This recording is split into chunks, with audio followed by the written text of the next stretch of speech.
Je suis heureuse de te retrouver pour ce deuxième épisode. Et aujourd'hui, j'ai envie qu'on démarre avec une parole simple, mais qui peut tout changer. Ainsi, vous connaîtrez la vérité et la vérité vous rendra libre. On peut trouver cette parole dans Jean chapitre 8, verset 32. La vérité qui rend libre.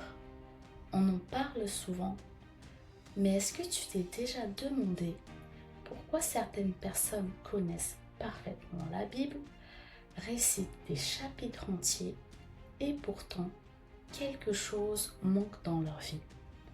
Pourquoi est-ce que la parole ne produit pas toujours ce qu'elle promet? C'est exactement ce qu'on va explorer aujourd'hui. On va parler de la force de la parole de Dieu qui s'installe en toi. Ce n'est pas toi qui portes la parole, c'est elle qui te porte. Il y a quelque chose d'important que je veux qu'on comprenne dès le départ. Quand on parle de la parole de Dieu qui s'installe en toi, ça ne veut pas dire que tu portes la parole. Non, c'est la parole qui te porte. Il y a une différence immense entre ces deux réalités. Parce que la parole de Dieu n'est pas une simple connaissance. Ce n'est pas un texte qu'on mémorise pour le sortir au bon moment. Ce n'est pas parce que tu sais une parole par cœur que tu vas pouvoir l'utiliser comme tu veux. Jésus lui-même l'a dit dans Jean chapitre 6, verset 63. C'est l'Esprit de Dieu qui donne la vie. L'homme seul n'aboutit à rien. Les paroles que je vous ai dites sont esprit et vie. La parole est esprit. La parole est vie. Et la vie, elle ne s'apprend pas par cœur. La vie, elle se reçoit. Où est-ce qu'on reçoit la parole? Et c'est là que tout se joue. Nous ne recevons pas la parole dans notre cerveau. Nous la recevons dans notre cœur. C'est dans le cœur que cette parole prend racine. C'est de là qu'elle prend vie parce que la parole, quand on l'a dans la tête, elle t'informe, mais ça ne te transformera pas. Jacques 1, verset 22 nous avertit justement: ne vous faites pas des illusions sur vous-même en vous contentant d'écouter la parole de Dieu. Mettez-la réellement en pratique. Tu vois, il y a une illusion possible. On peut croire quant à la parole simplement parce qu'on la connaît. Il y a des gens qui ont une connaissance théologique impressionnante. Ils prophétisent, ils essaient de faire bouger les choses avec la parole, mais au fond, ils utilisent la parole. Ils ne l'ont pas laissé les traverser. Et c'est très différent. La différence entre utiliser la parole et être utilisé par elle. Écoute bien, parce que c'est le cœur de ce message. Zacharie chapitre 4 verset 6 dit: ce n'est ni par la puissance, ni par la force, mais c'est par mon esprit, dit l'Éternel des armées. Quand tu utilises la parole, tu travailles, tu cherches, tu te demandes quelle parole correspond à ma situation. Tu construis une foi avec les mots. Mais ce n'est pas une foi vivante qui vient de la parole.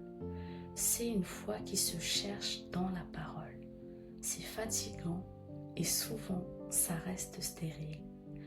Mais quand la parole te porte, quand elle habite en toi, alors quelque chose de différent se passe. Colossiens 3, verset 16 dit que la parole de Christ habite parmi vous abondamment. Habite. Ton esprit rencontre cette parole et elle anime ce qui est en toi. Elle fait bouger les choses de l'intérieur. Tu n'as pas besoin de chercher quoi dire. La parole parle à travers toi parce que tu en es convaincu. C'est là qu'elle devient vraiment vie. Et quand c'est la parole que tu utilises, c'est facile de voir la gloire de Dieu. comment savoir que la parole habite vraiment en toi? Alors là, tu me demandes peut-être comment je sais si la parole est ancrée en moi? Je vais te donner un signe très concret. Ce n'est pas combien de versets tu connais, ce n'est pas si tu peux prêcher pendant 1 heure. Le vrai signe, c'est ce qu'on voit dans ta vie au quotidien. Quand la parole habite vraiment en toi, la haine n'a plus de place. L'orgueil s'efface, la colère ne gouverne plus, l'hypocrisie ne peut pas s'y installer, tu ne dis plus de mal des autres, tes pensées sont différentes. Pourquoi? Parce que ce qu'on trouve dans ton cœur, c'est l'amour. Galates 5, verset 22.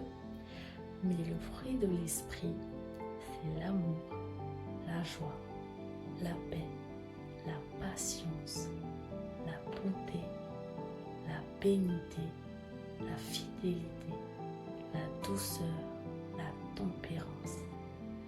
Ce sont ces fruits-là qui témoignent que la parole a traversé ton cœur. Ce sont les caractères qu'on retrouve en nous, quand nous avons vraiment reçu Jésus dans nos vies.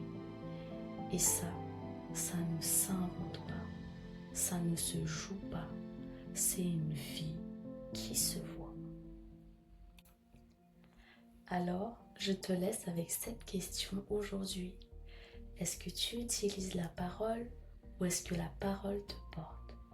Si tu réalises que tu as beaucoup de connaissances dans la tête, mais peu de transformation dans le cœur, c'est une bonne nouvelle, parce que Dieu ne t'appelle pas à en savoir plus. Il t'appelle à le recevoir davantage dans ton cœur. Laisse la parole descendre, laisse-la s'installer, laisse-la te porter, parce que c'est là que tout commence. Merci d'avoir écouté Souffle de vie. Si cet épisode a touché ton cœur, partage-le avec quelqu'un qui en a besoin et rejoins-nous sur Instagram pour ne rater aucun message. À très bientôt et souviens-toi, quand tout semble fini, Dieu écrit un renouveau.